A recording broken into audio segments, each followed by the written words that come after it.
नमस्कार दोस्तों, UPSC prelims 2025 is on 25th में and today I want to give you the most practical but most ignored advice. और वो क्या है? You should stop your study by 11 PM on 23rd में।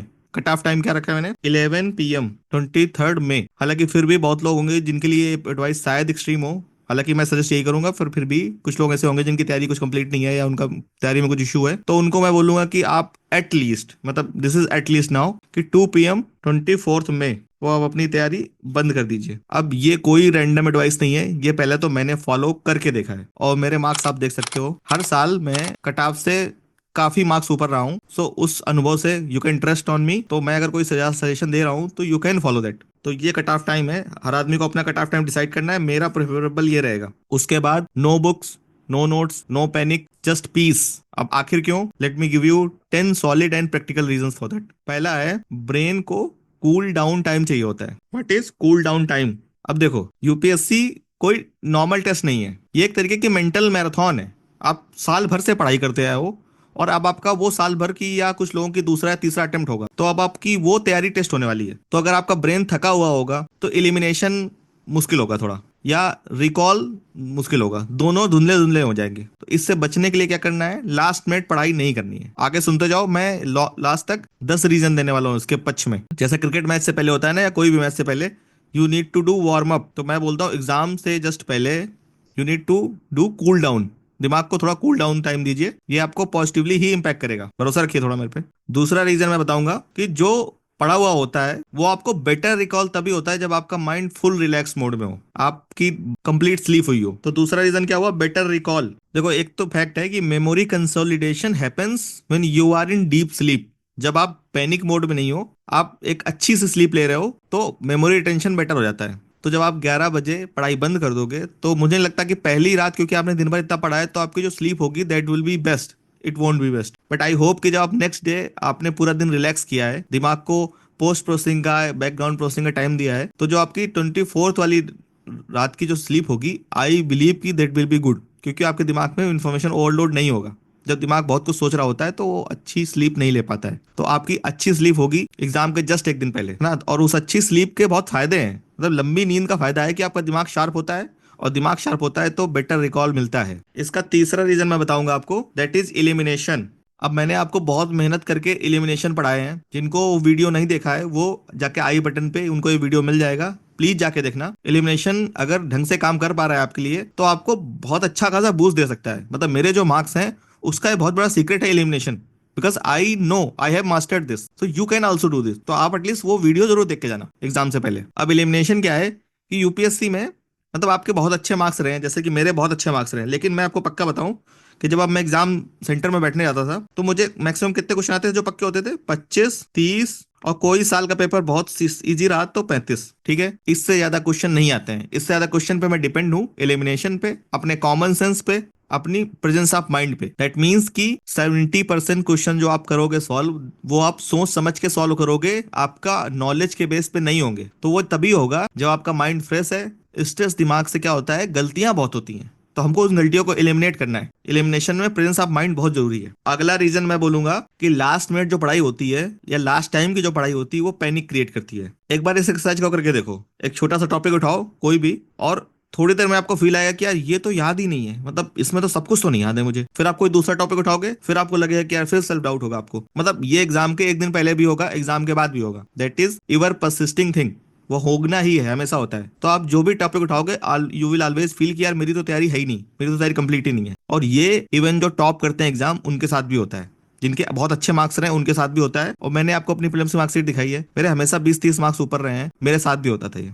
That means कि ये चीजें अगर आप लास्ट में पढ़ाई कर रहे हो तो वो आपको स्ट्रेस और सेल्फ डाउट दे देगा, और ये नहीं करना है। जस्ट कल्पना करके देखो कि एग्जाम देने जा रहे हो जहां पे एकदम रिलैक्स होकर पेपर दे रहे हो, जहां पे आपके पास बैगेज नहीं है, तो कितना बेटर एग्जाम होगा आपका। तो पैनिक लास्ट मिनट पे हो जाता है। Fifth reason is you have already studied enough, now you have to trust yourself. अब देखो, आपकी जो पढ़ाई है वो 23rd मई तक कंप्लीट हो चुकी है। 24th मई को पढ़ लेना या 25th मई की शाम को पढ़ लेना, इससे सेल्फ डाउट ले लेना और पैनिक मोड पे आ जाने से कोई खास पढ़ाई नहीं हो जाएगी। लास्ट के एक दिन पढ़ के आप आईएएस नहीं बन जाओगे, ऐसा नहीं होता है। ये एग्जाम कोई 4 दिन का एग्जाम नहीं है कि आपने पढ़ लिया और हो गया। इस एग्जाम में लगता है समय, एक तरीके की ये स्प्रिंट नहीं है, मैराथन है। तो मैराथन में क्या होता है कि लंबे समय का सोचना पड़ता है। तो अगर आप सेल्फ बिलीफ में रहोगे, कंपोज रहोगे, तो सिली मिस्टेक्स नहीं करोगे। एंड रिमेंबर कि एक दो सिली मिस्टेक्स करी है आपने, और एक सिली मिस्टेक के नंबर कितने होते हैं? 2.66 मार्क्स, क्योंकि दो नंबर तो आपका जो सही हो रहा था वो गलत हो गया, और 0.66 नेगेटिव मार्किंग मिल गई आपको। तो अगर आपने दो सिली मार्किंग करी तो 5.5 नंबर गए और आप इजीली प्रीलिम से आउट हो जाओगे। तो सिली मार्किंग, और बहुत लोगों को सिली मार्किंग आउट भी कराती है, ये परसिस्टेंट बात है। हर साल ऐसे लोग मिलेंगे आपको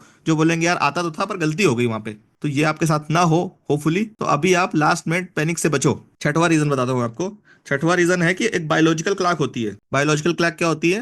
मैंने आपको पिछले वीडियोस में भी बताया है कि एक सही समय पे सोना और सही समय पे जगने से आपका दिमाग बेटर फ्रेश रहता है। मे बी आपने पिछले कुछ दिनों में उसको फॉलो किया होगा या नहीं भी किया होगा, पर अब लास्ट मिनट में, लास्ट के दिन बहुत ज्यादा अपने आप को लोड डाल के आपकी बायोलॉजिकल क्लॉक बिगड़ेगी और आपका एग्जाम खराब होगा। देखो, पेपर होना है सुबह 9:30 बजे से, तो 9:30 बजे से पहले पेपर होना है, इसका मतलब 9 बजे के पहले आपको इंटर हो जाना है। इंटर हो जाना है। अब क्या हो, बहुत लोगों का एग्जाम घर के बगल में तो होगा नहीं, कुछ दूर होगा, तो आप घंटे 1.5 घंटे पहले निकलोगे। दैट मीन्स कि आप 7 बजे से, आपको कम से कम 7 बजे तो निकलना है। मतलब कोई आपको सलाह नहीं देगा कि 7 बजे से बाद निकलो घर से आप। तो अगर आपको 7 बजे निकलना है घर, कम से कम घर से, तो तैयारी करनी पड़ेगी, सुबह उठना पड़ेगा लगभग 6 साढ़े 6 बजे एटलीस्ट। दैट मीन्स कि लास्ट दिन आपके पास सोने के लिए समय कम होगा थोड़ा सा, तो आपको मजबूत स्लीप लेके जानी है ताकि आप वहां पे मिस्टेक्स ना करो छोटी मोटी, और आपका जो दिमाग हो, प्रेजेंस ऑफ माइंड बेटर काम करे, कॉमन सेंस आपका बेस्ट काम करे वहां पे। अगला बताता हूं मैं आपको reason, that is seventh. Now you need confidence. समझ रहे हो आप? अब रिवीजन से काम नहीं चलेगा। रिवीजन आपने कर लिया जितना करना था आपको। इस पॉइंट पे आके आपका जो कॉन्फिडेंस है वो आपका ज्यादा हेल्प करेगा। वो कहते हैं ना कि अगर आपका शुरुआत अच्छी हो जाए तो सब अच्छा हो जाता है। तो उस दिन अब आपने जो रिवीजन वगैरह करना था वो कर चुके हो आप 20 25 30 मार्क्स लगा चुके होगे, 8 10 PYQs लगा चुके होगे अगर आपने हमारी एडवाइस फॉलो करी है तो बस अब अपने ऊपर भरोसा रखो। अपने आप को ओवरलोडिंग मत करो। ओवरलोडिंग से एग्जाम नहीं निकलते हैं, इतने बड़े लेवल के एग्जाम ओवरलोडिंग से नहीं निकलते हैं। खूब पढ़ के कुछ नहीं होता है लास्ट मिनट पे। तो अब आपको मेंटल रिलैक्स रहना है। एथ रीजन इज पीसफुल माइंड जो होता है उससे स्मार्ट डिसीजन मेकिंग होती है। और ये जो एग्जाम है ये डिसीजंस का एग्जाम है। आपको जो पक्के आते होंगे वो 25 से 30 होंगे। इसके बाद आपको डिसीजन लेना है उस पॉइंट पे कि हाँ मैं इसके साथ जाऊं या ना जाऊं।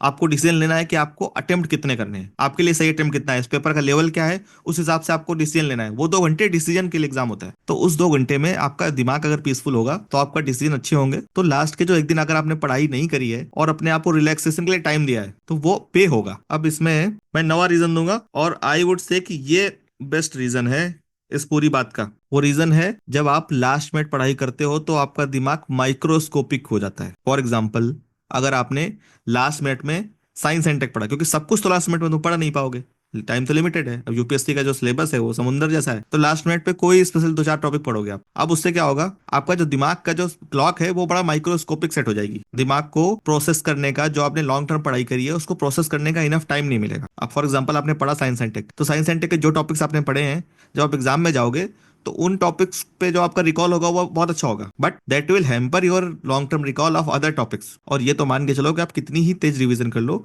कम से कम 10 दिन लगते हैं इस सिलेबस को रिवीजन करने में। तो जो आपने 10 दिन पहले पढ़ा था वो तो आपको कहीं पिक्चर में ही नहीं रहेगा, माइक्रोस्कोपिक व्यू हो जाएगा। अपन को क्या सोचना है, ब्रॉड सोचना है, मैक्रोस्कोपिक व्यू से देखना है, ऊपर से देखना है सिचुएशन को। तो उसके लिए अगर दिमाग रिलैक्स होगा तो दिमाग जो इन्फॉर्मेशन ढूंढ के लाएगा वो पूरे ओवरऑल स्पेक्ट्रम से ढूंढ के लाएगा। लेकिन अगर आपने अभी पढ़ाई करी है लास्ट मिनट पे, तो जो आपका दिमाग जनरली मोर टेंड होगा ढूंढने पे इन्फॉर्मेशन, वो उस सर्टेन टॉपिक्स पे ढूंढेगा information. This is how our दिमाग फंक्शंस, कि जो हमने लास्ट मिनट पे पढ़ा है वो चीजें ज्यादा याद आ रही होती है हमको।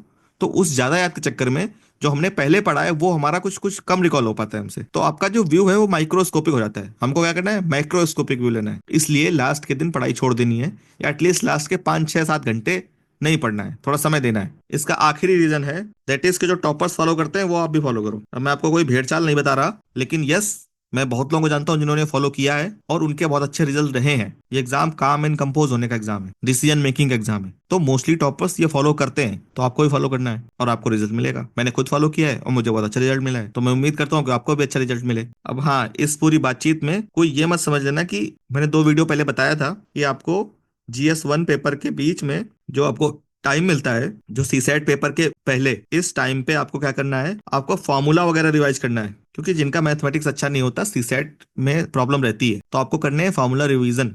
और ये कितनी देर करना है, मैक्सिमम 15 से 20 मिनट। यहाँ पे भी आपको रिलैक्स करना है, लेकिन ये 15 से 20 मिनट अगर आप फॉर्मूले रिवाइज कर लोगे तो फॉर्मूला याद आने की संभावना बहुत अच्छी होती है और उन फॉर्मूलों से पेपर सॉल्व होते हैं। जिनकी मैथमेटिक्स बहुत अच्छी नहीं है वो हो सकता है बेसिक से कुछ पेपर सॉल्व ना कर पाए, या क्वेश्चन मैथमेटिक्स आएगा आप बेसिक से सॉल्व नहीं कर पाओगे क्योंकि आपको बहुत बेस नहीं पता। लेकिन फॉर्मूले क्या होते हैं, रेडीमेड होते हैं, 4 वैल्यू दी होंगी, 5वीं वैल्यू निकालनी होगी, यही फॉर्मूला होता है कि 4 वैल्यू से 5वीं वैल्यू निकाल देता है। तो ये फॉर्मूले काम आते हैं, लास्ट मिनट पे इनको रिवीजन कर लेना, ये एक बढ़िया चीज है। अब इन शॉर्ट मैं फाइनल मैसेज बताता हूँ, पढ़ाई को 23 में को 11 बजे बंद कर दो। This is my strong advice, 11 PM पे बंद कर दो। पर अगर आपसे नहीं हो पा रही है फिर तो 24 मई को 2 बजे से अब नहीं पढ़ना आगे। उसके बाद सिर्फ रिलैक्स करना है, खुद की सक्सेस को विजुअलाइज करो और रेस्ट करो। जो आपको अच्छा लगता है, म्यूजिक अच्छा लगता है म्यूजिक सुनो, नेचर के बीच में जाना अच्छा लगता है नेचर के बीच में जाओ, दोस्तों के साथ गप्पे मारना अच्छा लगता है तो दोस्तों के साथ गप्पे मारो। बट ये याद रखना कि वो दोस्त उस प्रिपरेशन वाले नहीं होने चाहिए, क्योंकि वो फिर आपको निगेटिव एग्जाम की बातें करके आपका जो रिलैक्स टाइम है वो खराब कर देंगे।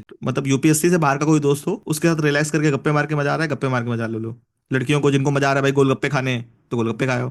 ऐसी चीज जो आपके दिमाग को रिलैक्स करे, आपको अच्छा फील कराए एक दिन, वो आपके मार्क्स अच्छे से बढ़ाएगा। क्योंकि ये डिसीजन मेकिंग एग्जाम है और वहां पे डिसीजन लेना है आपको जाके, तो आपका दिमाग जब कूल होगा, कंपोज होगा, तो अच्छा डिसीजन ले पाओगे आप बढ़िया आराम से। अब इस पॉइंट पे आके आपका कॉन्फिडेंस ग्रो होना चाहिए, जितना पढ़ना था पढ़ लिया, अब जीतना है, अब एग्जाम सॉल्व करना है, अब डिसीजन बनाने हैं। तो उस एग्जाम के लिए थिंक लाइक ए वॉरियर, ठीक है। So all the best, I hope सबका प्रीलिम्स निकले और सब लोग मेंस लिखें, and I hope you all will make your parents proud. जय हिंद। अगर आपको ये वीडियो पसंद आया हो तो लाइक कीजिए, ना पसंद आया हो तो you are free to dislike. हम इस तरह कंटेंट लाते रहते हैं, तो इस तरह का कंटेंट रेगुलरली पाने के लिए you can consider subscribing this channel. और जिन लोगों को इस वीडियो का पीपीटी पीडीएफ फॉर्मेट में चाहिए वो ये टेलीग्राम चैनल ज्वाइन कर सकते हैं, यहाँ पे आपको इस पीपीटी का पीडीएफ मिल जाएगा। ठीक है, फिर ये वीडियो यहाँ से खत्म होता है। कीप लर्निंग, जय Hind, make your parents proud.